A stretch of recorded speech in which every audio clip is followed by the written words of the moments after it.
So what's new, man? What's new? Man, nothing, man. What's new as far as my trading go, man. I've been getting more into working on my short game, you know. Yeah. Yeah, and like, man, I've been hitting some licks. I ain't gonna lie to you. Hey, I see from what you showed me on Friday. I see, man. Hey, that's amazing, man. It's motivation for me. It's motivation for me for sure. Yeah, so it definitely just putting all my skills to use, man. Because normally I do like more long term, mid term kind of investing and trading, but I was like, all right, let me dab a little bit in the short game, and For sure. get the hang of it, get the hang of For it. sure. Hey, it seems like you got more than the hang of it to me, bro. So, hey, keep up the great work, man. Yeah, so what you got going on? Well, man, I got about 4 more days out here in Fort Huachuca. I graduate this senior leader course on Thursday, and I'm excited, man. Like ready to get back home to the family, man. You know, we got the baby shower coming up in a couple of weeks, Okay. and me and the wife gonna take some time off together. All the kids gonna be gone for the summer before she had a baby, of course. So just looking forward to getting back and spending some quality time with her, and then probably taking the kids on a trip, man. Yes, sir. Congrats, man. Yeah, we appreciate that, man. We appreciate it. How the family doing? Oh man, everybody doing good, man. Everybody That's doing what's up. yeah. For sure, for sure. Yeah. So what's our major topic for today, man? Yeah, so today's topic we're going to be discussing goal setting. Okay. Goals and goal setting. Yes, sir. Let's do it. Let's do it. So what makes goal setting, why is this something you feel like, we need to discuss? Man, I think it's just a foundational component of life, Uh, Yeah.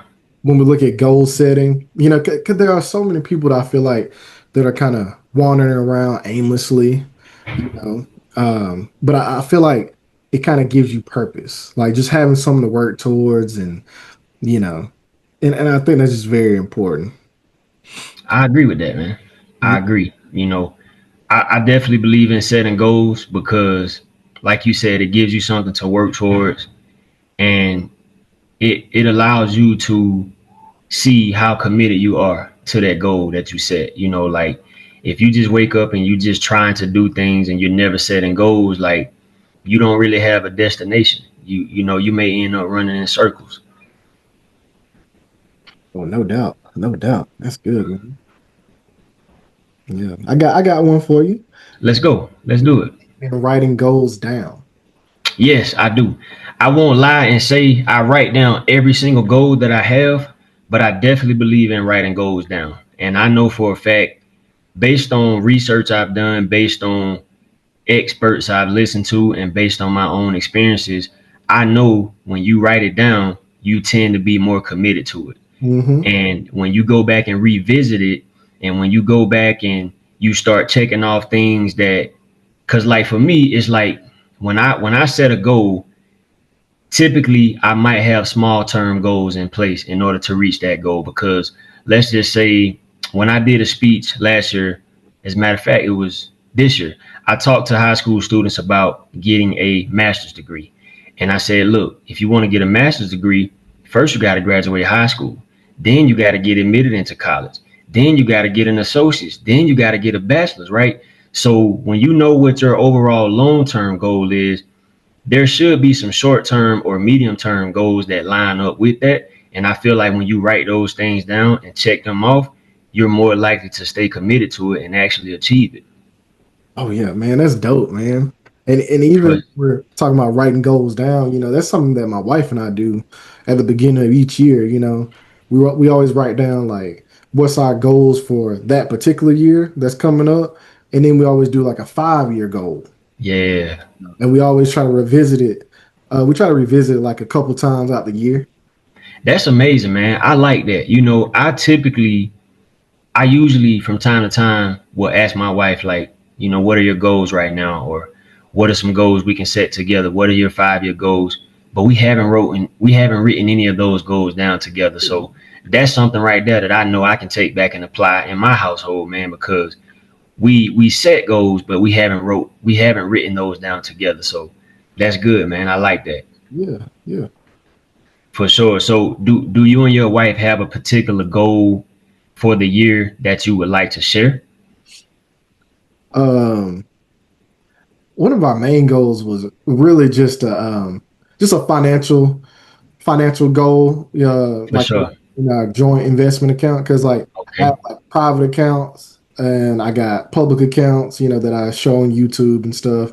But in our private accounts, we have some financial goals that For we're sure. trying to do as well. Most definitely. I agree with that, man. And I like the way you worded it. I like the way you put it. And I like the fact that you didn't put a specific number on it because even though we're doing this to help people, sometimes we give too much. Like if you Yeah. sit here and say, "Oh, man, we at 95,000, we trying to reach 100." It's a lot of people out there, and they just start looking at you totally different. Right. So I think it's good that you didn't necessarily say this is the number that we want to reach. But I like that, man, because me and my wife, we definitely got some financial goals as well. We've been knocking some of those goals out, but we only halfway through the year right now, so I know it. we still got some ways to go, man. Yeah, no doubt. No doubt. Well, For sure. I got one for you. Yes, sir. So, what's your process for breaking down big goals into actionable items?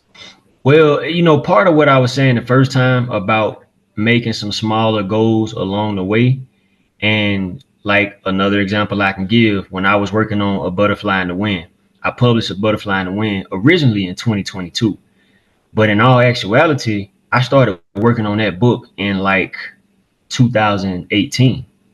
And I didn't know how much time it would take, but I knew it was something that I wanted to do. So in 2018, I came up with the title.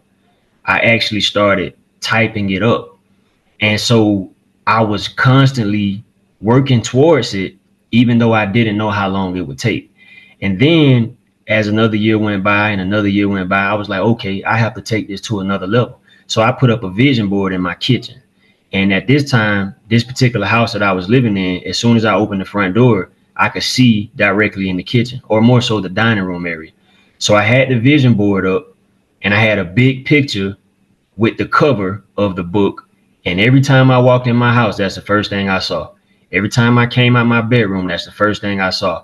And so for me, putting that vision board up and seeing it every day, it helped me take it to a next level because it was like I can't look at it every day and not sit here and work on it. And then another thing I'll say, now I don't always do this, but I use the SMART acronym from time to time.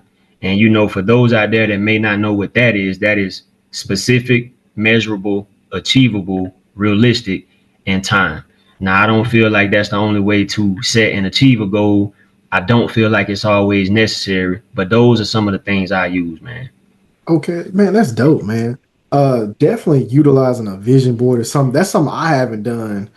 And because I'm one of those that I'm just gonna scribble it down in a notebook. And I got so many notebooks like in my office and in our kitchen, neatly stacked away because the wife will make sure everything neat. For sure, for sure. I'm always in those notebooks though, so I'm constantly Yeah. seeing it every day. But I want to add something to that question, because even myself, something I've done for years, man. I always start with the goal and then reverse engineer it. Right. Like, you know what I mean? Like Right. example, um, even being in high school, right? Mm-hmm. I knew I wanted to be a physical therapist. You can go back and look at our senior yearbook, and you can Yeah. see that's what I said. I said I want to go to South University of South Alabama, That's what's be a up. physical therapist. Now, I didn't go to South Alabama, but I'm still a physical therapist. Right. Right. The goal never changed, you know? Right. But so what I had to do was reverse engineer. I knew I want to be a physical therapist. So what does that individual look like? Mm-hmm. Okay. So that person got to have good grades. Okay. That person has to show up Mm-hmm. professional. Okay. That person has to show up and be a people person. Right. So I had to become that person before I was that person, if that makes sense. Mm-hmm. It absolutely makes sense, man. It makes a lot of sense. And to add to it, I'll say reverse engineering, it sounds like what we refer to as backwards planning in the military. Like, and what we'll do is like, say for instance, you say we want to plan an operation or we want to plan a training program for a few soldiers in your company. We backwards plan from how we envision it to go at the end state to the time we are now. we plan it forward, but then we also plan it backwards. So I like the fact that you said you reverse engineer it. And then the other thing I was gonna say is it was something else that popped up in my mind. A follow-on question, and these aren't even the questions that we prepared, but this is a spin-off to that because it just came up. How did you stay committed to the goal when certain things change? Like you said, you wanted to go to South Alabama. You didn't go to South Alabama. Sometimes when we don't get something that we want or something that we feel like we're going to get while pursuing that goal, we get off track. So how did you manage to stay on track when you didn't go to South Alabama? Man, that's a good question. The main thing is not letting the goal itself change. The path to get there may change, right? Right. So one of the reasons I didn't go to South Alabama was because I only had money to apply to one school. I had Mm-hmm. all the test scores, stuff like that. And I knew I had one shot. So I wanted to get in and go. So Right. I took my application up to Alabama State, Montgomery, Alabama. The secretary, she couldn't tell me that I was going to get accepted. Right. Pretty much told me because she was like, sir, applications like this, they're usually going off to UAB, but we would love to have a caliber person like this around to help bolster up our program. I remember Right. it's Marilyn Watkins. She's so sweet. Yeah. That's what's up. She retired now, but I just remember having that conversation with her, and I was like, okay, okay, maybe the Most High give me a sign right here, That's what's up. go for it. Yeah. That's what's up, man. I like that. And that's very important, man. Sometimes we're not gonna always get the things that we think we want, and Mhm. we're not gonna always get those things at that time. But when you stay committed to it, you're more likely to achieve it, and it makes me think of something my friend actually told me earlier. He said, look, he said, I quote Shannon Sharp, and this is paraphrasing. I don't know how Shannon Sharp said it exactly, but he said, listen, if you work hard and you do all the right things, I can't guarantee you that you're going to achieve what you want to achieve. He said, but I can guarantee you that if you don't work hard, you will definitely not achieve what you want to achieve.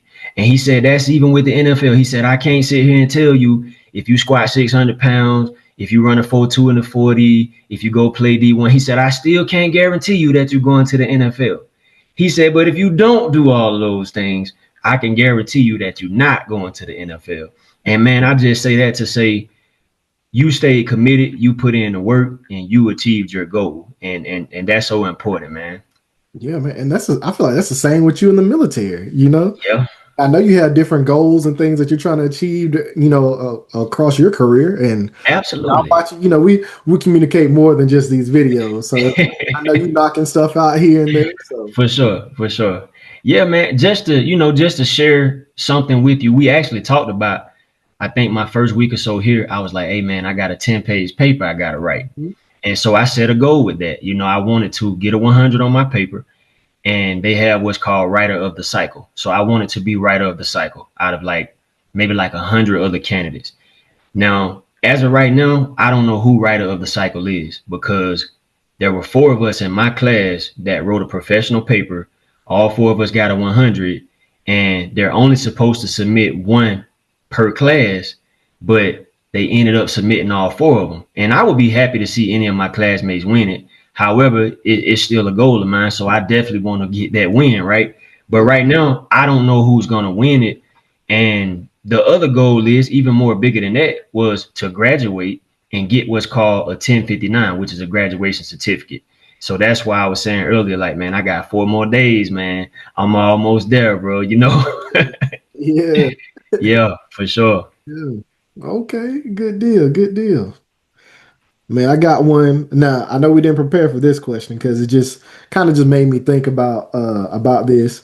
So, when it comes to goals and setting goals, I'm kind of in the camp of you don't have to tell everybody every goal that you personally set for yourself. But how do you deal with, say, you put a goal out there in the world verbally, well, people know about it, but people have negative things to say about it? Hey, that's a great question, man. And I like what you led with before you even asked that question because I agree. a lot of things we don't have to talk about, you know. And a quote, I'll get to the answer, I promise. A quote that somebody told me one time. I don't know if you remember dude from high school. I don't remember his real name, but he would always tell me, "Hey, my brother said, don't talk about it, be about it." And Yeah. that's something that has stuck with me to this day, man. Like, I ain't gonna talk about every goal with everybody. I might not talk about some things with nobody. But then there are some goals that I will talk about and share and might even put out publicly. So to answer your question, when you put it out there, you have to be ready to face adversity. You have to be ready to face people telling you you can't do that. Man, you crazy. I remember when I first started talking about publishing my first book, people told me, man, you crazy. You can't publish no book. And I was like, dang, I can't believe he said that. But since you said that, I'm gonna show you that I could publish it. You know what I'm saying? So that's one of the approaches I've always taken. If you doubt me, it's only gonna make me go harder. You know, it's only gonna motivate me. But I'll also say that sometimes, man, it can be challenging when people start to say things like that, because in the back of your mind, you may wonder, can I really do this? Can I really stick to it? That's when you have to go back to that drawing board and decide, how bad do you really want it? Because if you really want it, you're not just going to give up because somebody told you you can't do it.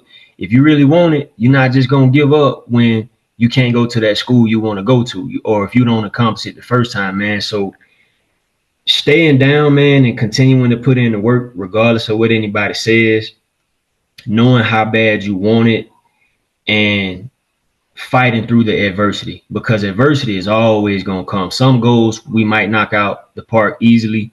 Some things we really going to have to work for, man. So you just got to put in the work and stay down, even when people doubt you. Oh yeah, no doubt, man. And I'm telling you, man, like, and for me personally, getting my doctorate degree in physical therapy has been probably one of my biggest accomplishments in my life, just For personally. sure.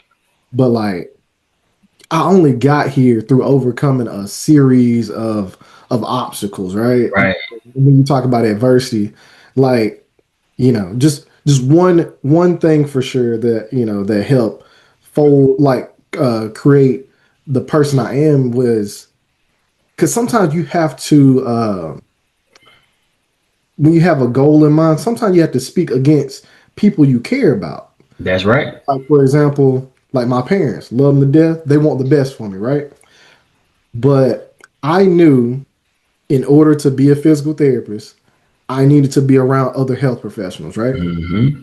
So it was super hard to get a job at East Alabama Medical Center, a hospital that's nearby. Mm-hmm.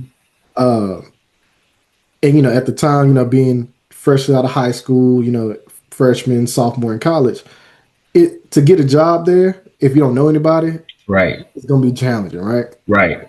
So the town I lived in, I already had a job like 5 minutes from the house I stayed at. Right. But I just knew that I needed to get a job in the city where the hospital was, Right. right? And I'm literally trying to explain this to my parents. Like, I know it don't make sense, but I need to get a Mm-hmm. job closer, right? So Mm-hmm. I got a job at Academy Sports, which is like 10 minutes from the hospital, right? Mm-hmm. And Academy Sports had nothing to do with the hospital, but I was just Right. told me something entered my heart and my spirit. Mm-hmm. Be like, I need to get a job there because I have a great opportunity of meeting somebody that works at the hospital. Mm-hmm. And I'm the type of person like, hey, if I get to sit down at the table with you, hey, It's whatever. game over. Yeah. Hey, it's like you said, bro. When you put your hands on it, it's gonna turn to gold. And and Exactly. and and I like that you feel that way. I feel the same way about myself. And sometimes people, we said this before, sometimes people may say we cocky, we arrogant, we overconfident. It's not that. But if I believe in who I say I believe in, and I believe he done gave me the skills and abilities that I say I believe, then why would I not bet on that? Why would I not trust in that? And then the other thing I want to say to add to that, man, I've been saying since I was probably like 17, sometimes we so focused on what everybody else saying that we can't hear what the most high saying. Exactly. And it's hard, but sometimes that could be our parents too. Sometimes that could be our best friend. We so focused on what they saying, we can't hear the thing that the most high done placed in our spirit. You know what I'm saying? And I've had to experience that at times myself, man. And I'm glad you stuck with your intuition, man, because another thing is like, this is hard too, but it's like If a person has never been married or if they've been divorced 3 times, they probably can't tell us how to succeed at marriage. You know what I'm saying? And before I deployed last year, I had a few people tell me, I don't think you should get married before you deploy. And I'm saying to myself, I understand why you would say that. Some people get divorced throughout their deployment. Some spouses cheat. But I said, and one of the people who said this to me, man, been married 60 years. Didn't doubt that she could give me advice on how to be successful in marriage. But what I knew that she didn't know was I know this woman. I know this woman that I say I want to marry. I know this woman who I want to give my last name. And I know what I feel like I'm supposed to been did in my spirit based on what Most High done placed in my spirit. And I knew I was supposed to marry this woman, bro. So it's like sometimes, man, we gotta block out everything that people around us are saying, and sometimes we gotta go for it, man. Yeah, yeah, and like, and man, like, that's dope, man. But like, even like getting back to my story, like, you know, what my parents were trying to direct me towards, it made sense. It made sense on paper. You already have a job that's 5 minutes away from the house, right? So why would Yeah, you, and like, working in a little grocery store, wasn't making that much money. yeah, yeah, I took, even though it was 25 cents more, the 30-minute drive, ate that up anyway. So yeah, that yeah, makes sense on paper, but yeah, that's not what I was going for. I was willing to make that sacrifice. for sure. And so and I worked in what's called team sports. So the department, like the fitness section, Yeah, the sporting goods section of the store, that's the section I worked in, right? for sure, I would always have like, I would see people come in the store, I help them out, help them get treadmills, workout equipment, stuff like that, right? for sure. So I was always keeping my eye out for people wearing scrubs. East Alabama, I'm like, okay, I treated everybody with respect. Yeah, That always taught me, treat treat the janitor with the same respect you'll treat the CEO. exactly, Always live by that. But if you came in with some scrubs on or some that say East Alabama, oh, you got my A game for sure. for sure. Some people, you just kind of casually bring it up in conversation. Oh, where do you work at? Oh, what do you do? Oh, I'm trying to do this. Just kind of feel people out, right? For sure. Went through weeks of like, I'm not gonna call it rejection, but just conversation. Hmm. Hmm. I helped this one gentleman pick out a bike for his kid. Hmm. Got to talking, and he was like, "Man, hey, I work in transportation at the hospital. Now, transportation is a very entry level position, right? You're just Hmm. taking patients from one spot to a testing area back. That's what you're doing. But I knew I didn't care what the job was. I would have cleaned the floors. Right, Just needed to get into the building. right, Just needed to get into the building. right. So, we talked, we chopped it up. He was a fan of me and my personality. He's like, man, come meet my boss. So, put my little collar shirt on, my slacks, and Yeah, yeah. went to the hospital. Met the boss. She was like, why are you bringing this guy over here? Like, I don't got time for this. And I was like, What? ooh, But Yeah, I'm like, this is what she's saying right now. I said, I'm coming back. right. She said, no, I'm coming back. You know. So the first interaction did not go well at all. Hmm. So he called me up. He's like, man, I'm sorry. It went that way, blah, blah, blah. I'm gonna talk to her. I think she just stressed out there. Let's try this again. I said, all right. I could have easily right there just been like, this didn't happen. For sure. But some told me, go back. Go back. Hmm. Went back. She's like, okay, you're persistent. You came back. Hmm. Yep. Okay. So came back, got hired. You know, a year later, she's telling me I'm her favorite employee. Hmm. Miss Angela Gully, man. I'm telling you. Yeah. Like, she told me Hey, favorite employee. that's amazing, man. Yeah, but Man, I'm sorry, my fault. Go ahead. you good, you good. I'm gonna wrap it up. I'm gonna wrap it up. No, So, take your time, bro. but even in that, I knew it was an entry level position, right? So the main goal is to become a physical therapist, right? Hmm. Physical therapy works in the hospital. Yeah. I'm like, okay, I'm transporting patients around the hospital. The fourth floor was like the rehab unit, but they also worked all throughout the floor. But I knew for a fact, like, I'm new here. I definitely would see a therapist on the fourth floor. So anytime it came through the wire that somebody need to go to the fourth floor to a testing area, I was on it. Mm-hmm. Mm-hmm. Grabbing patient, looking around, like, oh, they look like a therapist. I'm gonna come when I bring the patient back, I'll stop by. Yeah. Just kind of casually just showing my face over and over again, Yeah. to the therapist and talking to him, getting to know him a little bit. And, I'm a nice sized guy. Right. Right. And so just kind of bringing it up like, hey, I want to be a therapist. And they're like, oh, we need more men around here. So next thing you know, come, I'm a rehab tech. Right. Right. I'm just one step closer, directly working with the therapist. Right. When I did, fast forward and went through a lot more adversity, from that point on to actually get into therapy school. But fast forwarding, like when it came to filling out the hours and stuff for observation, like I had thousands upon thousands of hours. They only require like 100 or some Yeah. hours to put on your application, but I had thousands of work hours Yeah. to get into school. Yeah.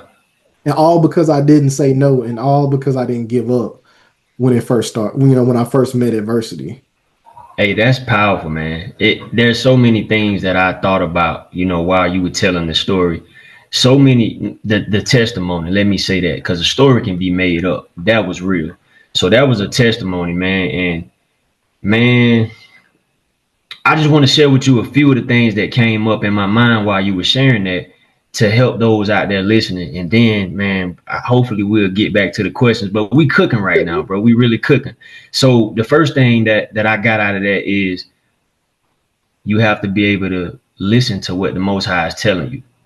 And you have to trust in that, and you have to have faith in that. And you did that. And then the second thing that came up for me was you you were given an opportunity. The man you were talking to in the store, he gave you an opportunity. You executed. The third thing, I just told my little sister this like 2 days ago. We can't control what other people do, but we can control how we respond to it.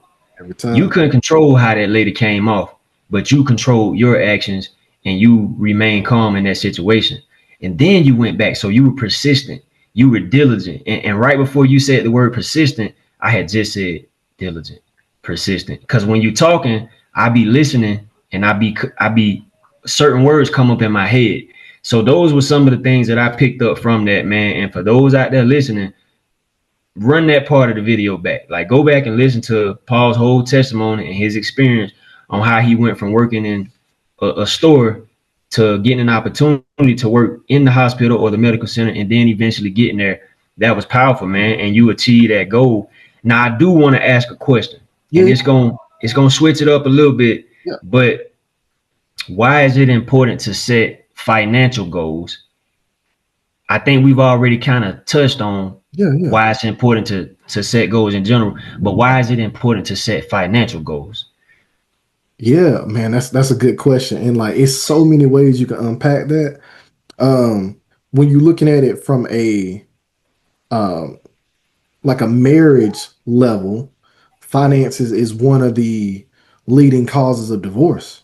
Absolutely. So my wife and I from the jump, that was the first thing. I love stocks and stuff anyway, but I already knew that statistic in my head, right? So Yeah. the jump, it's like, all right, budget. What we're gonna do with saving for kids, and what we're gonna do about just excess spending money. Somebody get a raise, what we gonna do with it? So Yeah. like we're on autopilot. Yeah. Some people look at it as crazy because we got joint accounts, and it's like it's easy work. Like it's Yeah. nothing, it's trust there. Like she don't worry about me excessively spending. I don't worry about her. Like, she eventually gonna watch this video, but like Yeah. really don't care what she spend money on. She asked me, is this okay? I'm like, yeah, it Yeah. is. For sure.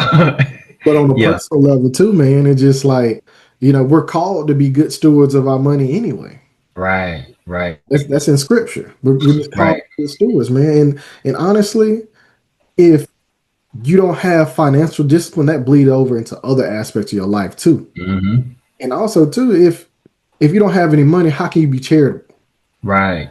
How can you help others? Right. So it's so deep. Like that one question when it comes to financing is so deep. Mm-hmm. I agree, man. And again, if you don't have a goal, if you don't have a plan, if you don't have a strategy, if you don't have a routine, if you don't have something in place, you're going nowhere or you're going in circles. Mhm. And financially, times are hard for a lot of people. Even when you make plenty of money, times are still hard because sometimes, yeah, you can make more money, but you may have more responsibility. You Right. know what I'm saying? But so me and my wife have a joint account as well. And we don't put everything in the joint account, but what we put in the joint account is housing, all utilities, and because we still have another house that's up for sale, we're paying two mortgages, right? But we pay for all of that together. Mhm. Now, like other little minor bills, we don't put it all together. Not saying you should, not saying you shouldn't, but those house notes and those utilities and all of that, boom, we take care of that together. We put a certain amount in that joint account on the 1st and 15th of every month. And then other things, one of us just be like, okay, I got this. And we typically know who gonna do what. And when it come down to like groceries, we don't put money in a grocery account. It's more so like whoever goes to the store that day. If she go to the store, she gonna cover it. If I go to the store, I'm gonna cover it. If we go to the store together, we more than likely gonna go half on it. I might shoot her the cash out. She might shoot me the cash out. We might put it in the joint account. But what's important is that we have a system that works. And then I like another thing you said. What we gonna do with this money when we get a raise? What we gonna do with this money when we pay this bill off? Those are the things I think about. And I sit down and I tell her and I talk to her about things. And sometimes she'll come to me and say, baby, what you think I should do with this? And a lot of times I'll be like, baby, do what you want to do with it. But then there are times when I'm like, look, if you ask me now, I'm gonna give you my opinion. You know what I'm saying? But yeah, man, yeah, for sure. So I got one more thing for you. Yeah. You told us about a time when you achieved a goal and you stuck to it. What about a time when you set a goal and you did not achieve it? How did you feel about it? Or what do you feel like went wrong in that situation? Mm, mm. And I got one I'll share as well Yeah, after yeah, you share yours. that's a good one. Um, not to brag, I don't have a long list of things I have not personally achieved because when I set my mind to it, I'm pretty For sure. pretty dead set on it. You know what I For mean? sure. But I think probably one of the biggest things that I did not achieve probably was actually playing college football. Yeah. I did have a goal set that I'll be a football player and do this and play in college. Yeah, I was recruited by smaller schools, but I wanted the D1 For sure. SEC type schools, and I just had to reevaluate after that. Like when it came to recruiting time, just certain metrics weren't adding up, just you could easily make excuses like, oh, we didn't get enough exposure here and there, Right. but I had the opportunity to attempt to walk on, Right. and you know, just just not taking that opportunity fully, Right. you know. So Okay, for sure. Yeah, I got one, man. So I'm like you. I definitely have a long list of accomplishments and things I've achieved, but I got some things that I didn't achieve as well. And one of those things was when I competed in best squad. So as an individual soldier, as an individual NCO, I've won a lot of things. I've been soldier of the year. I've been NCO of the quarter. I've been NCO of the year. I've been best warrior. But the Army came up with best squad competition a few years back. And best squad competition is exactly what it sounds like. It's a squad of about 4 to 5 soldiers. And at that time, I was the leader of the squad. I had a sergeant under me, and I had 3 junior soldiers. And there were a lot of things that I felt like went wrong from the beginning. Like I had one soldier who we had a great team, but I had one soldier who was on the team who some of the things that we ended up losing some points on. If we had had him, situation would have been different. And the soldier that ended up having to compete in his place, he had potential, but at this particular time, he was having like a rough year, and he really wasn't fully bought in. So that was a challenge. And then we got out there in the competition, and some things happened. Some things took place throughout the competition that seemed like it was unfair to other competitors, right? And even in spite of all of that, at the end of the day, we didn't win the competition. And even though I felt like there were things in place that I couldn't control that affected our ability to win or affected the outcome, at the end of the day, I was like, you know what? I failed y'all guys. You know what I'm saying? And don't get me wrong, there were certain competitions throughout the overall competition that we won. We smacked it up. I mean, like the competition was partially physical, it was partially mental, it was written tests, it was essays. Every physical event, my guys, we placed first. Like I trained my guys so hard physically and I ran them so hard. We were running hills one day, two of these guys started throwing up.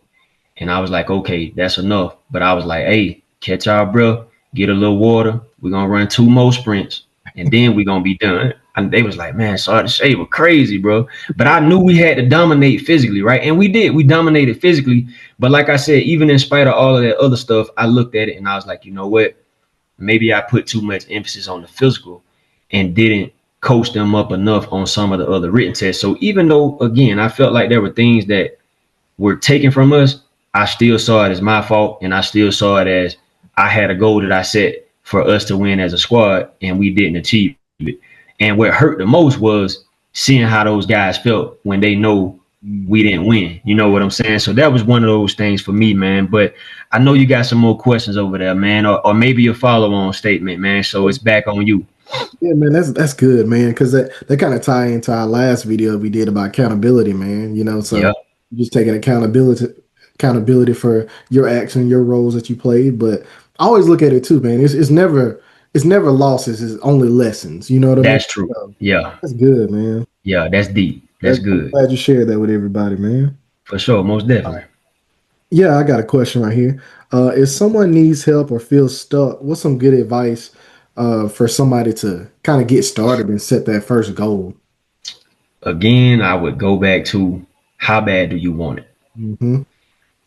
And it's so many reasons why I say that, but if you don't want it bad enough to commit to it and to dedicate yourself to it, you're not going to achieve it if it don't come easy. Because the moment some adversity come, you're going to give up. And the reason I say that is because, for one, I want to know how bad you want it, because I want to know if I should put my time and effort into helping you achieve it. Because if you're not committed, hey, bro, I want to go help another soldier over here who really trying to get it. And I had to tell soldiers this before. Like I had soldiers come to me, Sergeant Shave, I want to lose some weight. Okay, I got you. I don't help plenty of people lose weight. But then every time you don't feel good, you don't want to work out. Yeah. But hold on, bro. You just told me you want to lose some weight. Then on top of that, you got a wife at home. You Mm, got a son at home. mm, So I get it. First sergeant says something to you. The first sergeant is usually the senior enlisted NCO in a company. Typically been in the army anywhere from probably like 12 to 17 years.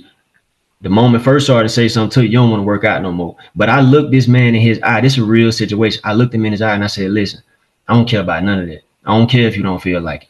You got a wife and a child at home. And if you don't lose the weight that you need to lose, you could get kicked out of the army. So for me, I don't care if you don't feel like it today. I don't care if you having a bad morning. Your wife and your kid depending on you.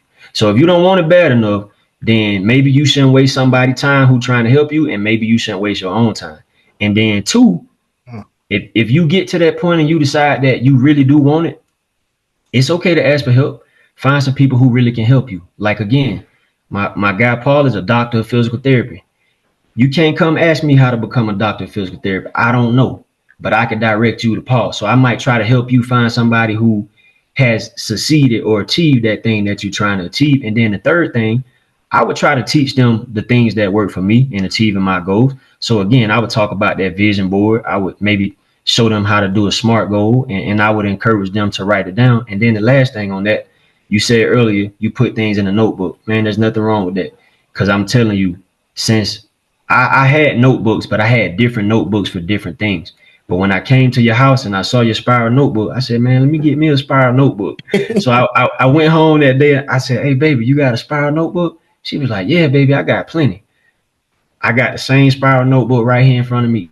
Matter of fact, the same spiral notebook that she gave me that I brought when I came to your house, Yeah. I got the same spiral notebook right here in front of me, bro. Yeah. And I got notes in here about stocks, trading. I got notes in here about military operations. Man, I got all kind of stuff in this notebook, bro. Classified information. Correct. Nah, it ain't classified, but yeah, hey, it ain't classified now, but I got a lot of notes up in this notebook, man. No, that's good though. I do want Yeah, to pick back on something that you said, man. for sure. Cause that's one thing with me too, man. Is like, how can I look at my daughter in the face and say, you know, you can be whatever you want to be if I'm not being who I'm called to be? That's deep, man. How can you do that? Like, how can I look That's at my deep. wife in a tough time when I'm not doing the same thing? That's deep, man. So that I really like that, man. I really like that. Yeah, man. And I want to add to that. I feel the same way about my kids and my wife. Sometimes I push my wife outside of her comfort zone. Hmm. And she'll come back and, baby, I had the best brief in the class. Baby, I'm not surprised. I knew you could do it. Yeah. Baby, I got distinguished undergrad. Baby, I'm not surprised. I knew you could do it. Baby, thank you so much for no, no, no. You put that work in. Yeah, I might have helped you. Yeah, I might have encouraged you, but you put that work in. Don't take that away from yourself. And then Hmm. with the kids, it's like, I have to tell all the kids really, but DJ the most because he's 16, but even the girls too. I do push them hard. I encourage them. I try to push them to be their best all the time. But I can honestly, truly tell you, I try to do the same thing as well. Like as a soldier, as a speaker, as a college student. My GPA in this class up here in this leadership course, 99.17. Oh My wow. GPA in the class I'm taking right now online, which is the last class for my bachelor's, 95. You know what I'm saying? So I'm with you on that, man. Like if I'm not pushing, trying to be the best I can be, maybe I shouldn't tell you you need to do that. But if Exactly. I'm pushing, trying to be the best I can be, trying to be the best father, trying to be the best husband, trying to be the best friend, trying to just do great at everything I do, I feel like I'm qualified to encourage you to do the same thing. You know what I'm Exactly. saying? So yeah, Exactly. that's good, man. Yeah. Yeah. Yeah. I That's got one good. for you. Yes, sir. How do you stay motivated? And you kind of hit on a lot of these things, but like how do you stay motivated if you experience a setback on your journey? You gotta go deeper in that bag, man. Yeah. And it's like, man, Eric Thomas say everybody want to be a beast until it's time to do what beasts do. Hmm. And that's one of those things for me. Like when it's easy, yeah, it's easy. When it's easy, it's easy. Hmm. Anybody can do it when it's easy. But when that challenge comes, that's one of those things I tell my hey, everybody want to be a beast until it's time to do what beasts do. And it makes me go harder, man. Like when I got injured, and it wasn't the first injury, but it was the toughest injury I had. I knew I wanted to come back stronger. I knew I wanted to come back faster. It was a lot of people that was like, man, maybe you should hang it up, Martinez. Maybe you should let the army medically separate you. And I'm like, hold on now. I could, but I don't want to go out like that. I want to walk away on my own terms. And this is not how I envision it to go. You know what I'm saying? So I had some tough days. And this is with anything. Anytime those obstacles come and those setbacks come, it's tough because even with the book, it was tough. But I try to always find a way to go deeper, man. I try to always find a way to put in more work. I try to always look at and see what did I do wrong. I try to see everything as a me problem, bro.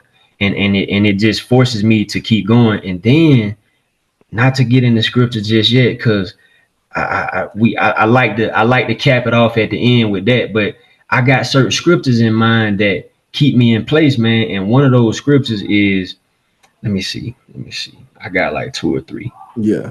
It Proverbs 13:4, man. It says, the soul of the sluggard desireth and hath nothing, but the soul of the diligent shall be made fat. And to elaborate for those out there, a sluggard is characterized by laziness or a stubborn unwillingness to work. And then diligent, as we already talked a little bit about, careful, persistent, and hardworking. So that's one of those things for me, man. When I don't want to get up, when I don't want to keep going, when I want to give up, I'm like, nah, man, I can't be lazy. I can't not put the work in. I Yeah. gotta be diligent. I gotta stay committed. I gotta be faithful to it. I just always find a way to push myself to go harder, man. Yeah. Yeah. Man, that's dope, man. Because like even in my life, being like former athlete, I always kept that competitive spirit, Yeah, and a couple things real quick is like, even if you're doing like corporate America type for stuff, sure, for sure. you still have to compete. And that's something that Eric Thomas said. He was like, you know, you don't folks don't compete anymore, and Yeah, like he'll do corporate events, stuff like that. yeah, It's the same as sports. You got to yeah, compete. You got to yeah, compete. And one thing I always did to kind of like hype myself up was watching Brian Dawkins. He was, in the yeah. secondary for the Oh for the yeah, Eagles. yeah, yeah, And it was one magical moment where he was like in the tunnel, he getting hyped up. He was like, "It's my time. It's my moment. yeah, It's my yeah, time. It's my moment." yeah, He went out there and started crawling around and stuff. yeah, But yeah, to me, that hyped me up, yeah, and like having that and like just seeing my family, you know what I mean? And just being for like, sure. and I'm about to just take a test. you Yeah, know, yeah, I yeah, just knew yeah, each test was important to get yeah, to the end goal. yeah. And I would just hype myself up like this is me. This is my Hmm. time. This is my Yeah, moment, yeah. you know? I want to add to that, man. So, you know, Kobe. I feel like one of us mention Kobe every time we talk. Yep. And rest in peace to Kobe. And man, Kobe said, he said, when I'm in that cage, don't touch me. Hmm. And you gotta have the ability to go in the cage, even if it's just a test. You gotta have the ability to go in that cage. And again, Kobe said, when I'm in that cage, don't touch me, don't talk to me, don't look at me. We could be friends. And I always say, listen, you could be my mama. If we ain't on the same team, when we about to play 5-on-5, you finna get this work. You know what I'm saying? And that's just the Yeah. type of competitor I am. You feel me? Like that's the type of competitor I am, man. But even here for me, like I put blue lens glasses on oftentimes when I'm in the classroom. Now I usually don't put my blue lens glasses on until it's time to take the test, or I just have a lot of information that I'm about to read and analyze. So like it was probably about week 2 when I first put my glasses on, and somebody was like, "Oh, Shava, I didn't know you wore glasses." And I was like, "They blue lens glasses. I just wear them when I'm looking at the computer for a long period of time." And then the next time I put glasses on, somebody else said something. So the third time I was like, okay, I expect somebody to say something. So the third time I put the glass on, I said, look here, y'all already know what time it is when I put these glasses on. That means I'm about to go in the cage, bro. Don't touch me. Don't talk to me. Wait till I take these glasses off. And it's good to be able to go to that place, man, because it don't matter whether you taking a test, Mhm. you speaking to corporate America, you playing sports, you whatever it is that you're doing. I believe in competing. I believe in dominating. I believe in doing things to the best of my ability, man. You know Mhm. what I'm saying? So that's Yeah. good, man. I like that. Yeah, and another thing like that Kobe had said, I'm gonna keep it PG, but essentially he was like, oh, just talking about athletes and stuff, just Yeah, yeah, yeah, y'all had a chance until I woke up.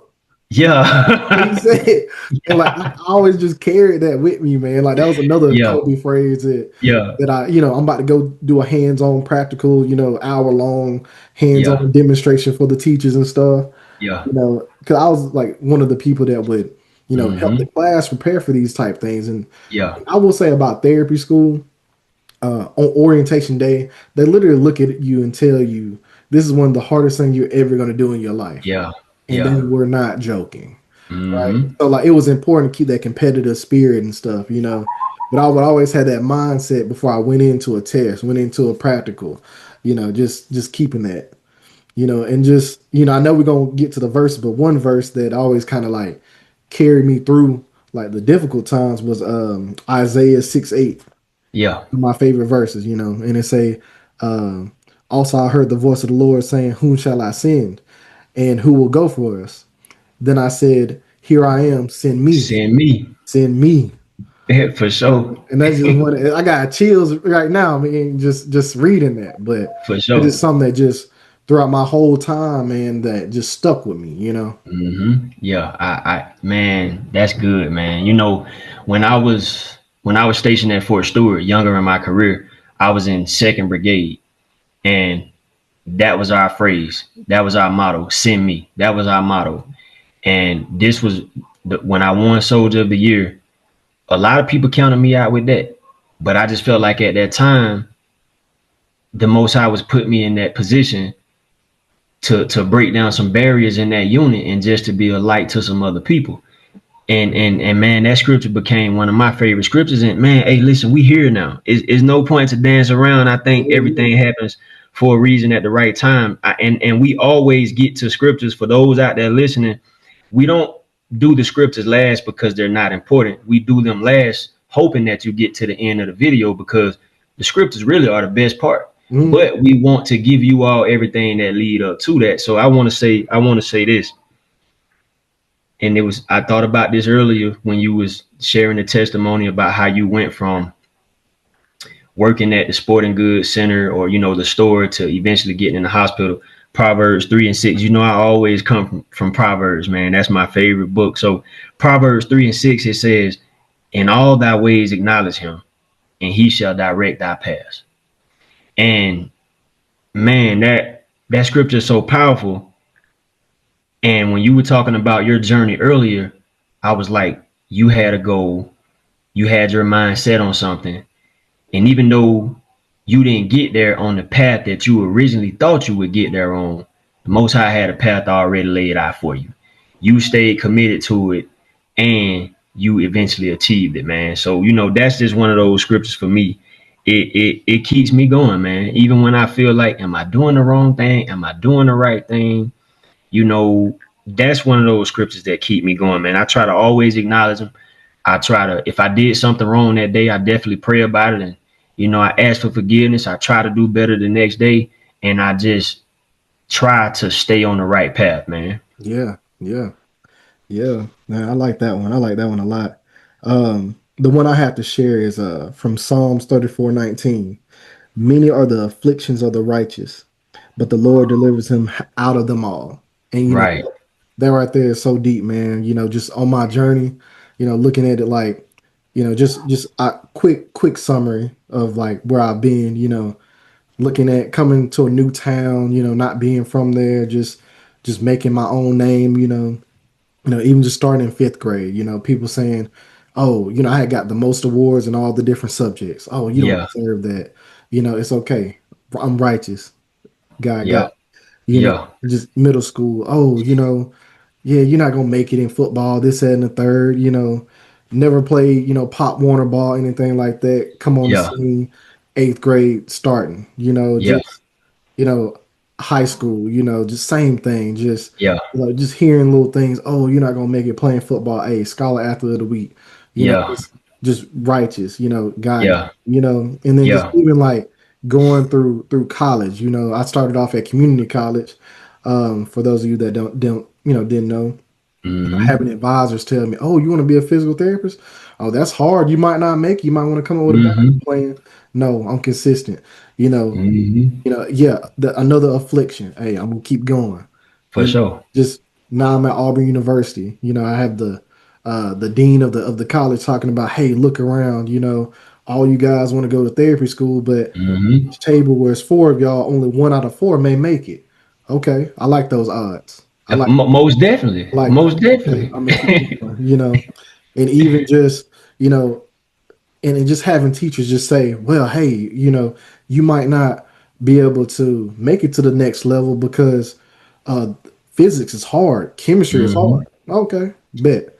You know, Yeah. even being done now, even being done, like people are like, well, you got to find something that you want to do till you work to Mhm. 65. Yeah. No, I'm not doing that. Exactly. I'm gonna keep it going. But Exactly. in that verse, man, and it tells you that you know you, being righteous does not exclude you from any hardship. You're gonna Mm-hmm. face hardship. Exactly. As long as you believe in the Most High, He will carry you through. For sure.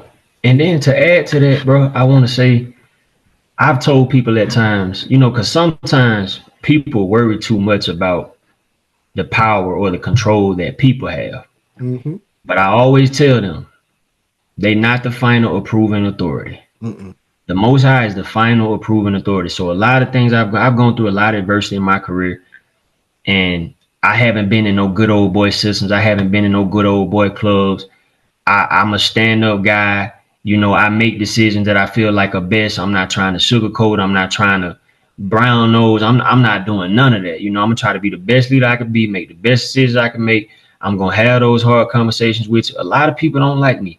And sometimes, you know, people say, oh man, I don't know if you're gonna be able to do that, man. Or even like with this evaluation, a lot of people retire sergeant first class.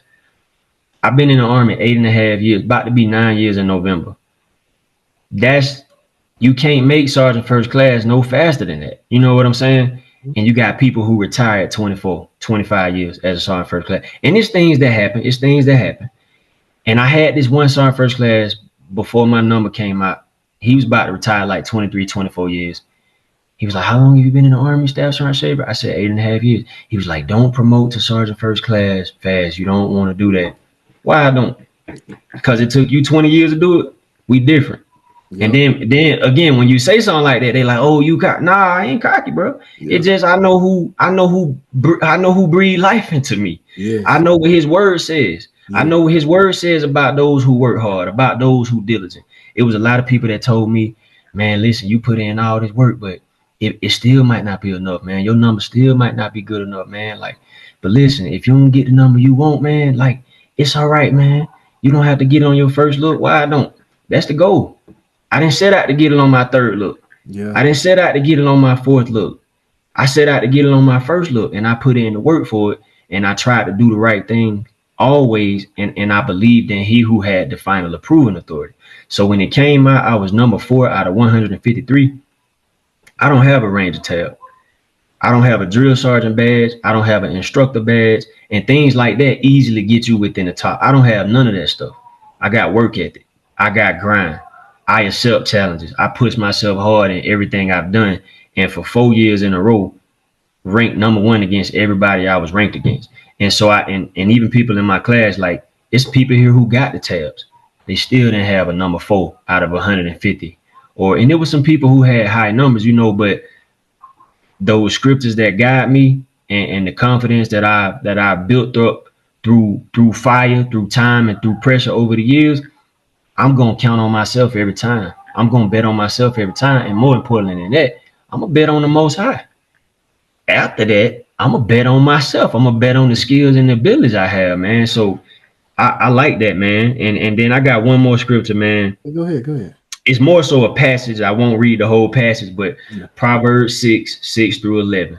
It talks about how the ant works all summer. The ant labors all summer, stores up for the winter, and then has food and has harvest for the winter. And then it goes into addressing the lazy person, and it basically just say, how long are you going to be lazy? How long are you going to be a slugger? And then it ends and says, laziness leads to poverty and lack. And man, there are a lot of financial principles in the Bible that I feel like a lot of times we overlook. Yes. And a lot of times, man, I feel like sometimes people put blind faith in things. They think the Most High just gonna automatically drop $1 million out of the sky. Yep. Nah, he ain't gonna do that. You got to work for them M's, and you still might not get them. But you might get a couple of thousand, you might get a couple of 100,000, but you have to work for it, man. So for me, that's one of those lessons. I feel like I've always been a hard worker. I'm not gonna say I put my best effort at everything I've done, because there were times when I was younger when I didn't. Like with football, our situations was a little different. I played part 1 from time 5 all the way up. And I know a lot of times people say, man, Little League don't matter, rec ball don't matter. I disagree. I'm not saying you can't skip rec ball and start in middle school like you did, but I can look back at some guys who done played D1 ball and a couple of guys who recently made it to the NFL, like them 2 guys from Lynette. If you go back and look at what them guys was doing in part 1 and rec ball, you could easily tell they were 2 of the best guys on the field.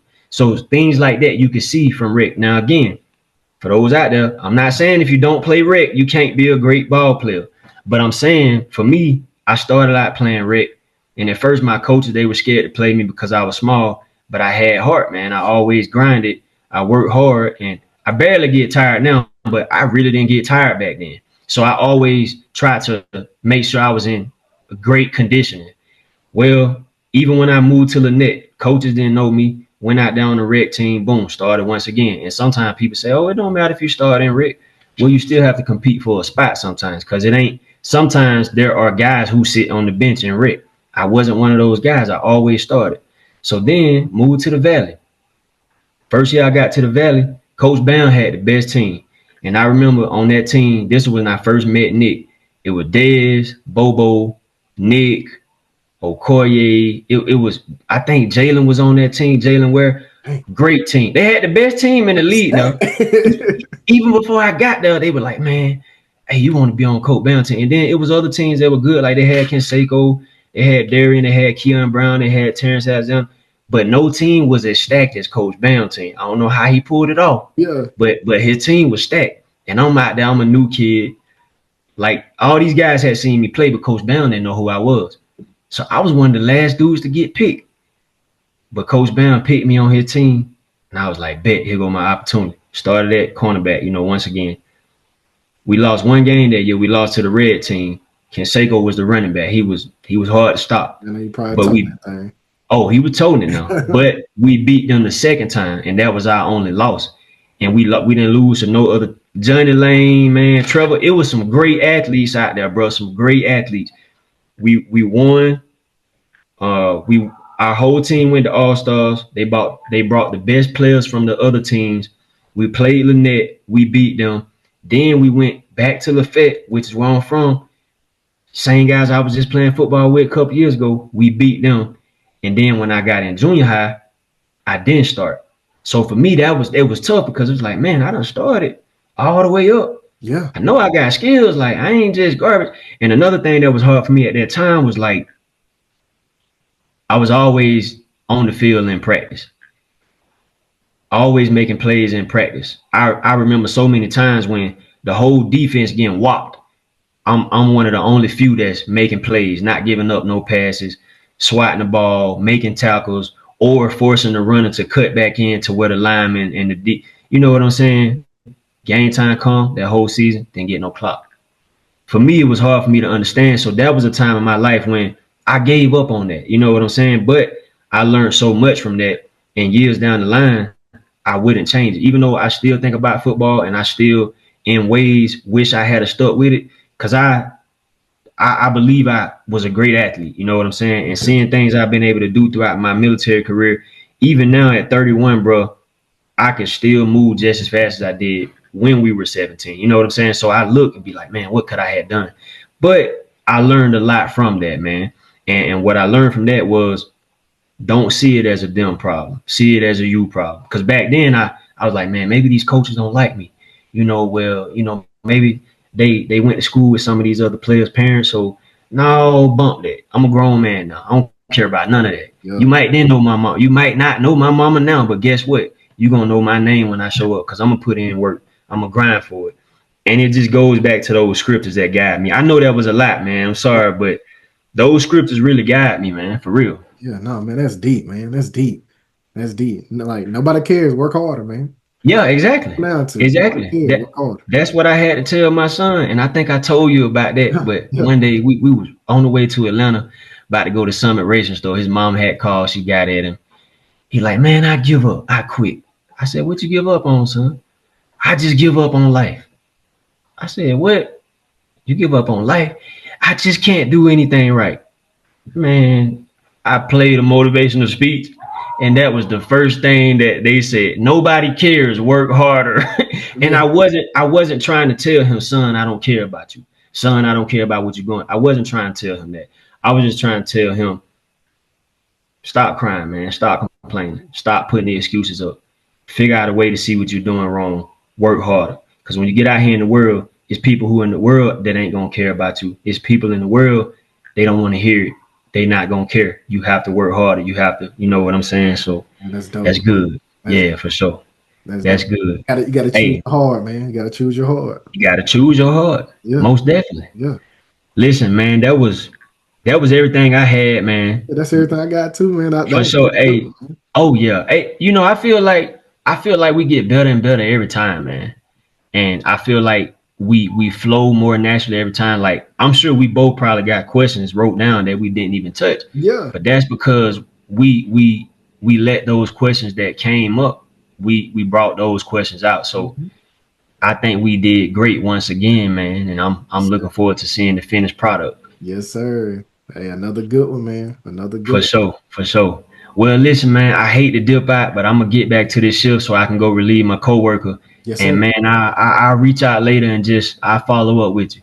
Yes, sir. Once again, thank you for your service, man. And until Hey, I appreciate it, man. I appreciate it. I'll be in touch soon, bro. all right. All right.